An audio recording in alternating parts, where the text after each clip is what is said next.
warahmatullahi wabarakatuh. Perkenalkan, nama saya Najwa Nabila Hafid dengan NIM 231030790934 dari kelas 04 FKK P012L.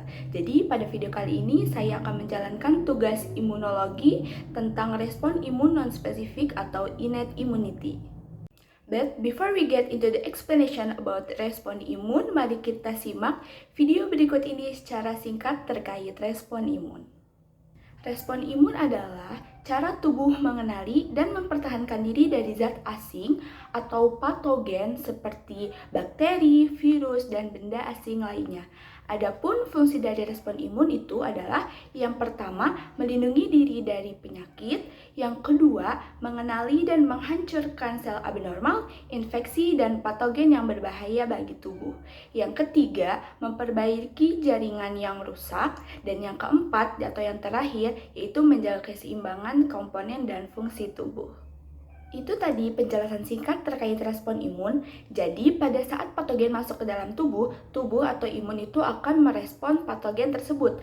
Cara merespon ini terbagi menjadi dua. Yang pertama yaitu respon imun non-spesifik atau innate immunity, dan yang kedua yaitu respon imun spesifik atau adaptive immunity. Nah, pada video kali ini, saya akan menjelaskan bagaimana mekanisme respon imun non-spesifik atau bawaan. Jadi, pada saat patogen masuk ke dalam tubuh, pelindung pertama yang akan berlawanan dengan patogen ini adalah respon imun non-spesifik atau innate immunity ini. Nah, sistem ini akan aktif pada saat ada patogen atau zat asing masuk ke dalam tubuh dan mengancam tubuh.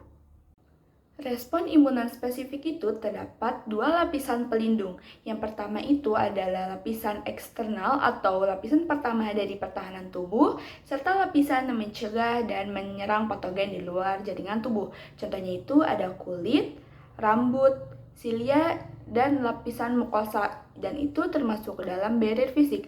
Selanjutnya itu ada barrier kimia. Apa aja itu? Ada saliva atau air liur yang di dalamnya itu terdapat protein. Selanjutnya itu ada lisozim. Apa itu lisozim? Lisozim itu adalah protein hidrolisis yang berfungsi sebagai antimikroba. Contohnya itu ada di air mata. Selanjutnya itu ada HCl yang dihasilkan oleh sel parietal yang ada di lambung. Dan yang terakhir itu ada ASI. ASI itu sebagai pelindungan pertama dari bayi yang baru lahir.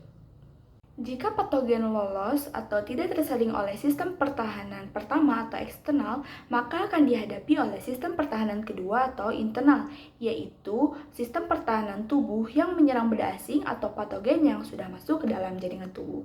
Nah, dalam sistem pertahanan tubuh non-spesifik internal ini terdapat tiga komponen penting penyusun sistem pertahanan ini. Yang pertama itu ada sel fagosit, yang kedua itu ada sel non-fagosit, dan yang ketiga itu ada protein pertahanan tubuh. Tapi selain tiga komponen tadi, ada satu komponen lagi, yaitu ada respon inflamasi. Mari kita bahas satu-satu. Yang pertama yaitu sel fagosit atau sel yang melakukan fagositosis. Apa itu fagositosis? Fagositosis adalah proses suatu sel menelan mikroorganisme atau sel mati menggunakan membran selnya. Sel fagosit ini memiliki reseptor yang dapat mengenali substansi yang ada pada patogen, seperti kunci dan gembok. Jadi si reseptor ini sebagai kunci akan menemukan gembok yang sesuai. Jadi setiap ada patogen masuk atau bakteri serta virus, mereka itu memiliki ciri-ciri khas tersendiri. Sel fagosit ini terdiri dari neutrofil, monosit, makrofag, sel dendrit, dan eosinofil. Yang kedua yaitu sel non-fagosit adalah sel darah putih yang tidak melakukan fagositosis namun dapat mensekresikan atau mengeluarkan zat yang dapat membentuk patogen atau sel tubuh yang rusak. Sel non-fagosit ini terdiri dari basofil yang terdapat di pembuluh darah yang memiliki granula yang berisi histamin dan heparin. Yang kedua itu ada sel emas yang terdapat di semua jaringan tubuh yang memiliki granula yang berisi histamin, heparin, dan prostaglandin. Yang ketiga itu ada NK atau natural killer yang berasal dari sel punca limfoid yang memiliki granula yang berisi sitotoksik berupa perforin dan granzim, terdapat di pembuluh darah, jaringan, kelenjar, dan organ. Yang terakhir atau yang ketiga itu yaitu protein pertahanan. Apa itu protein pertahanan? Protein pertahanan adalah protein yang melindungi tubuh kita dari benda asing.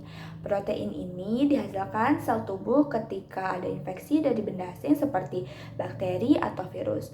Nah, protein ini terdiri dari dua macam. Yang pertama yaitu sitokin.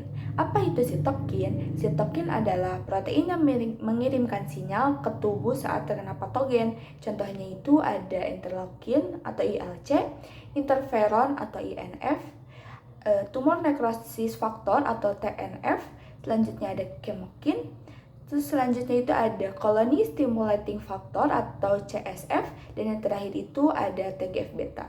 Nah, yang kedua ini itu ada protein komplement. Apa itu protein komplement? Protein komplement adalah sistem protein plasma yang dapat diaktifkan secara langsung maupun tidak langsung oleh patogen atau antibodi yang terikat pada patogen. Dia itu berfungsi untuk membantu tugas yang dilakukan oleh leukosit atau sel darah putih.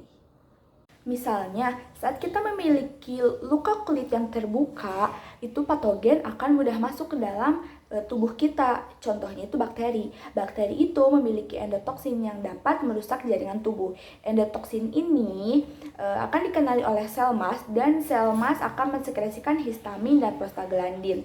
Tujuannya itu untuk apa? Untuk meningkatkan permeabilitas pembuluh darah sehingga pembuluh darah memiliki pori-pori.